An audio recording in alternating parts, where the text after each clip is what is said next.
Hello, welcome to the Bouncing Off the Walls Resin Art Studio. I'm Christina and this is video 3 in a 3-part series making a Stormy textured 3D ocean resin piece of art. Today we are going to take those oceans we've been working on and we are going to finish them off so they look something like this. We're going to be doing some texturizing with modeling paste. It is not a day where you need a lot of supplies, but it is a day where you are going to need some patience. This part of the tutorial will most likely require a little bit of practice and it could have some frustrating parts. Hopefully I have worked through those in a way that's going to make it easier for you and give you some confidence to jump in there and try something new today. So let's get going and make some waves. Here's our piece. It is all nicely cured from yesterday. You can see those ocean waves. They did smooth out a little bit. That's going to happen as the resin cures. Today is all about the modeling paste. So this step can be a little tricky and this is going to take a little bit of practice. First thing I want to show you is parchment paper stage. Now, I used to be a cake decorator years ago before I ever started out on my own doing artwork, and we used to use parchment paper to make little piping bags, and that is literally exactly what we are going to do here. I'm going to show you how to make little piping bags with the parchment paper and how we're going to do that. It can be a little tricky until you get the hang of it. If this is not your thing, you can actually just buy some plastic disposable piping bags, or you don't need one at all, and I will show you some ways to do it without. But if you want to play along and do it this way, you're going to get some better effects than using without. And the other tool today that we need is our palette knife. So it's a really simple day for what we need, but it's going to be a little bit tricky if you've never made a piping bag from parchment paper. So we're going to start with that. First, you want to start by cutting your parchment paper into some squares. They don't need to be huge. They could be a little bit bigger than this, but this size is sufficient. You can buy them in sheets already. You don't want it to be too huge or it's just going to be awkward to work with. Now, I'm going to try and show this to you for right hand and left hand. The left hand for me is tricky. I'm right-handed, but we are going to show you both because I know that when I've tried to show people this before and they're left-handed, it's really hard to follow if you're trying to do the opposite hand. So here we go. Here is your sheet of parchment paper. If you are right-handed, you're going to take your left hand. You're going to take your parchment paper. You are going to sort of turn it on a diagonal diamond shape. And this upper corner, you're going to hold your hand like this, and you're going to fold that corner over and pinch it in between your index finger and your thumb. Then you're going to take this corner over here, and you're just going to wrap that around your entire hand. And you're still holding onto this corner. Now you have this freedom to slide it, and you can see as I slide it, it makes a cone.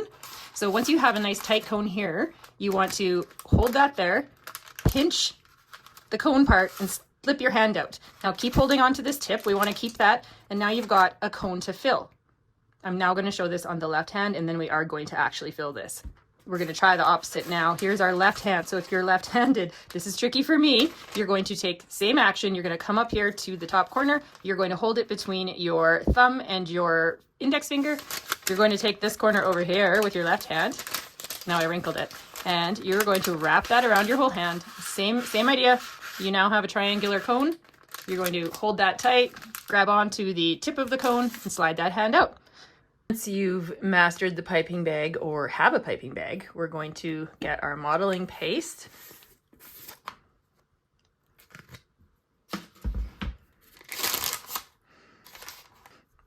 And holding this, I usually hold it between my pinky and my ring finger, scoop up, and you don't need a lot. You don't want to waste modeling paste. It's not super cheap. So I just take a few scoops, put a little bit down inside that bag, push it down into the cone as far as I can. Still pinching this tip. You want to then take this part where your seam is and just kind of fold those in. You can let go of that tip now, and then I roll this down, and when you squeeze, it's going to squeeze to the top, just like that. Then you're going to need to cut the tip. Now, you don't want to go too far up because we don't want it super wide, but you also don't want it so skinny that you can't squeeze. The modeling paste is quite thick, so you don't want to be having to squeeze so hard and you can't get it out. I would say I do it probably about that to start. And you'll find that if you set this down at all, this will start to dry at the tip and you either have to squeeze that out or just cut it again. So that's how you make your little modeling paste piping bag. And now we're going to build some waves. You might want to practice this part on a paper plate, some wax paper, just a surface that you can clean off first before you get it on here. The modeling paste does dry quite quickly, but if you do mess up, you can wash it off of the resin. Just, you want to try and do that while it's still soft. Really mess up, you can sand it off, but we don't want to lose some of our texture that we have here either, so we don't want to be doing too much sanding. So this is going to be our sea foam, and we want our foam to be right where these waves meet and the water is crashing. We want it to spray, and then we want also some sort of like little foamy pieces that come down into here. So the way I do this, and holding the piping bag, it takes a little bit of practice. Full disclosure, I was a cake decorator, so this was fairly natural for me, but I will take this and I just squeeze that down the wave, and then this is where our palette knife comes in, and this is going to be something that the more you do it, the more you sort of get used to how you like to do it. Again, modeling paste dries fairly quickly, so I kind of work in little parts at a time, and I'm going to come in with the top part of the waves. I like to use the flat, so the upper side of the palette knife, and I just sort of pull that down a bit. And don't worry, we are going to do more on this. You can use just the tip.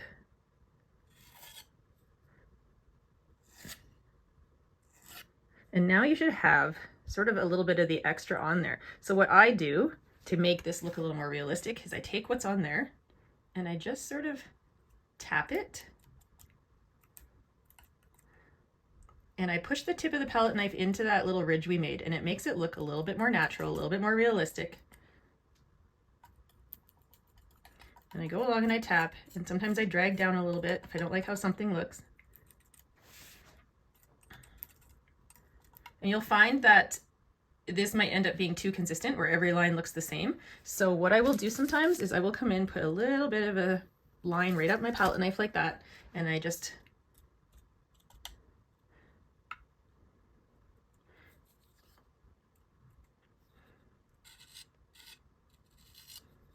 and it's just a lot of playing around until you get it how you like it. You can move back and forth so not all the lines are the same.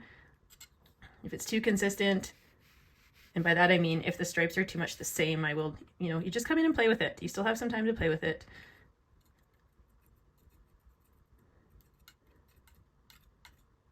If you try and be too exact, it looks too exact, so I sort of let everything happen the way it wants to.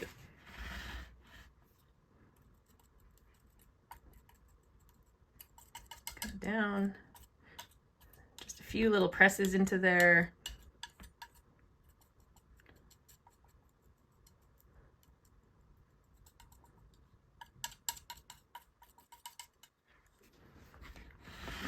And it really goes well with the texture that we have. Now at the top of our wave here, we want a little bit of extra because this is where our wave is going to be crashing. And this section of wave, I'm not going to do the exact same thing coming this way because this is the side where most of our light is. This is sort of the, if we were just looking at this wave, foreground and kind of the background. So although we are going to do a little bit in here, it's not going to be as much as here. I'm going to squeeze a little bit of extra up at the top, just a blob. And then to do some spray, I just sort of tap that out. And you don't want to leave this too thick because when it dries, it will crack a little bit if it's too thick. Tap that out. And again, we're going to use a little bit of what we have on our tip, and we're just sort of going to make that look like a splash.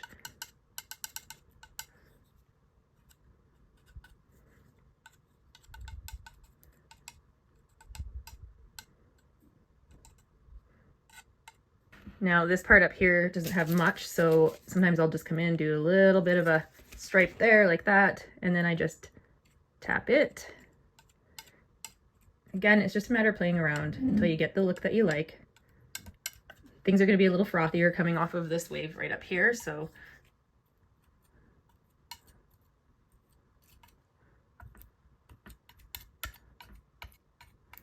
by pushing down and bringing up the palette knife, you're kind of making these little veiny looking watery swirl type things. So it ends up looking quite realistic. This wave in the distance, we might just have a little tiny bit there. And sometimes if palette knife's too much, I'll just kind of come in with my finger, bring that down, swirl it a bit, and it looks like a little white cap in the distance. And then you can do that again, even below it.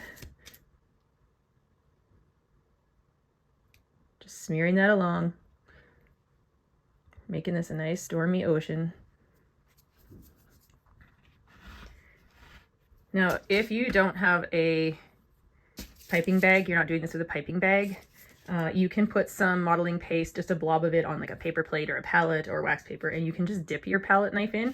You're not going to be able to get this same ridge, but if I scoop a little bit onto there, you can then dip your knife in, try and like swipe it till you get like sort of a ridge like this. And then you should be able to come in and sort of place it. And everybody's is still going to look a little bit different. You can use your finger kind of to bring it up, make it a little bit more foamy. This is going to be another area where we're going to put more and the wave's going to be crashing. Try and keep my little trails of foam to be sort of the same shape that the waves are.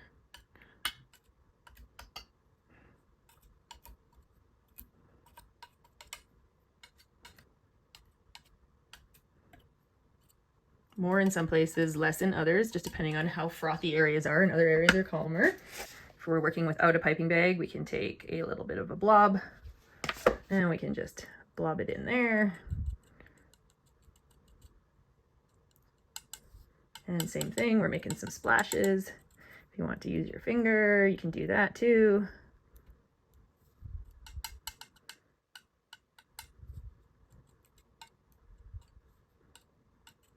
And just play with it until it looks how you are wanting it to look, until you're satisfied with it.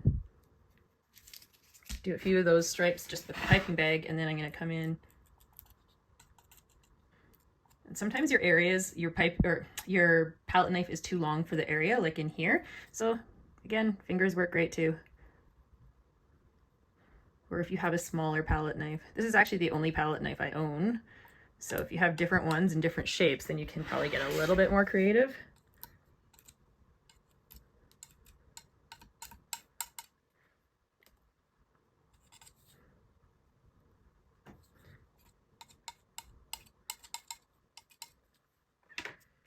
Here I'm going to kind of come down,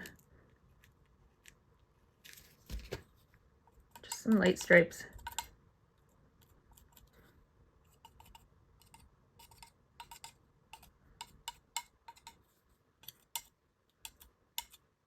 Keeping with the shape of our waves. I'm going to brush a little bit of this down into this side of the wave.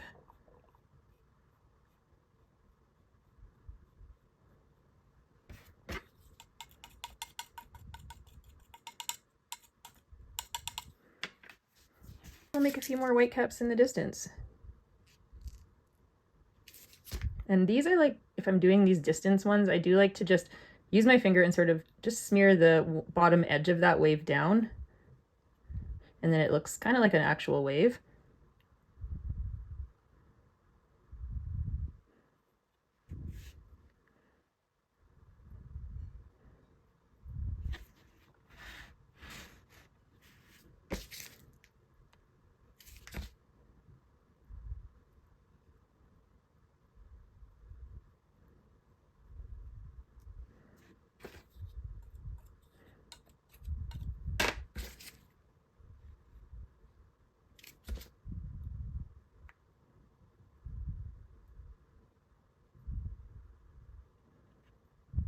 And for me, I believe that that is it for the modeling paste portion.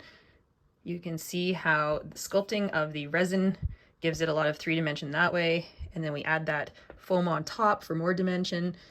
Now, you're probably wondering if this is it. Are we done? I have left a lot of pieces just like this. I find that if you clear coat resin over top of this modeling paste, it actually takes away from the look a little bit because the resin will pool inside a lot of these and then it just looks super glossy instead of sort of like the top. Whereas if you leave it like this, it actually has more dimension than if we add more resin to it.